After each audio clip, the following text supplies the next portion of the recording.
Boneless chicken inasal na may java rice sa loob ang binakbakan ko ngayong araw na to mga tol. Kaya tara, simulan na natin to. Bali yan, magsaing muna tayo mga tol. Nahugasan ko na yung bigas na yan. Lagyan natin ng turmeric, white pepper, margarine, bechin at asin. Tasaluin natin at ito ang timpla ng ating java rice.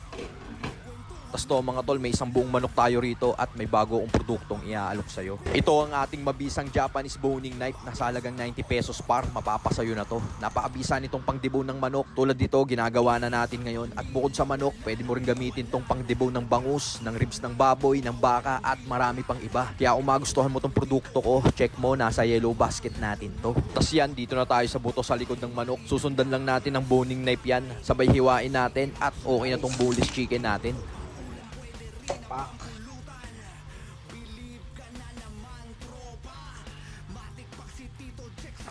Dito naman, hiwa na tayo ng luya, sunod tong kalamansi, tapos magpitpit na din tayo ng bawang. Sabay pigaan na natin ang kalamansi tong manok, tapos tong luya at bawang, hulog na natin dyan. Saka natin timplahan ng toyo, seasoning, cayenne perins, oyster, asukal, black pepper at sinigang mix. Sabay haluin natin maigi mga tol. Pati tong loob, lagyan natin ng luya para bawas lansa at ayos na to. Dito naman, after 30 minutes ng pagsasaing sa ating java rice, okay na to. Na-marinate ko na nga rin pala ng 30 minutes tong ating boneless chicken. Kaya yan, pasaan na natin ng java rice sa loob. At isa to sa mga original shit ni Tito Otits par. Tas yan, after natin pasaan ng kanin sa loob, tsaka natin tahiin ngayon. Tignan mo naman par, napakabotsyog niyang ating boneless chicken. Siyempre di pa dyan nagtatapos. Yan na, gamitin natin tong ating mabisang hiringgilya. Yung pinagmarinitan, i-injection natin dyan sa ating manok. Hindi ko diniinan ang injection sa manok mga tol para hindi pumasok sa kanin yung ating marinate. Dyan lang yan sa ibabaw ng manok natin para talaga namang ganap na ganap tong ating boneless chicken inasal. Tas to mga tol, meron tayo ritong dried rosemary. Pudburan natin ng ganyan para medyo mabango-bango to pag sinalang natin sa oven.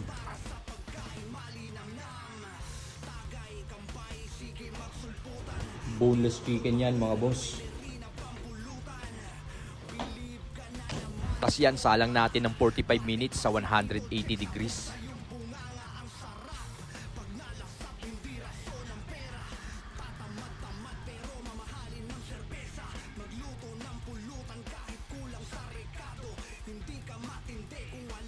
Tas yan, after 45 minutes, buksan na natin mga tol. Tingnan mo naman, slow cooking lang yan.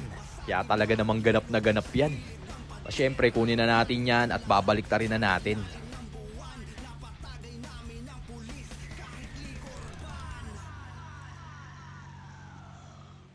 Tas yan, salang na uli natin mga boss. Another 45 minutes uli yan sa 180 degrees.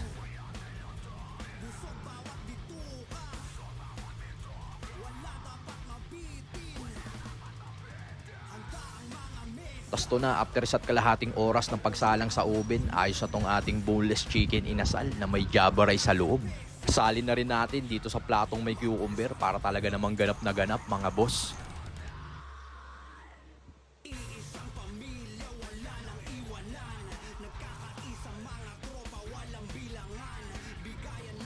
Yun mga tol, ito na yung ating napakabisang boneless chicken inasal na may java rice sa loob. Yung mga tol, oh.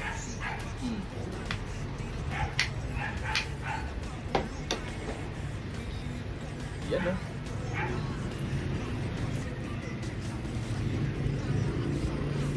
Isa yan mga boss. Yan, oh. Boneless yan boss.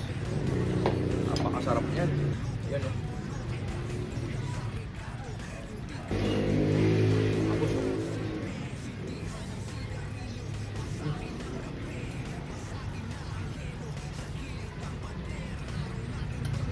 Sarap. Napakabisa mga boss.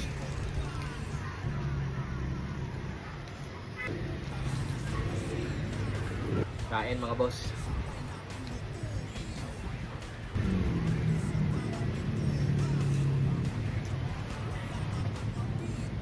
Ang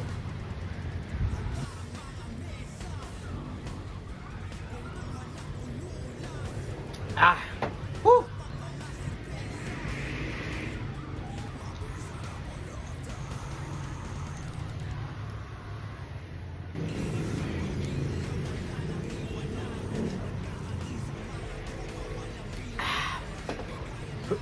Sarap. Sarap. Tapos oh.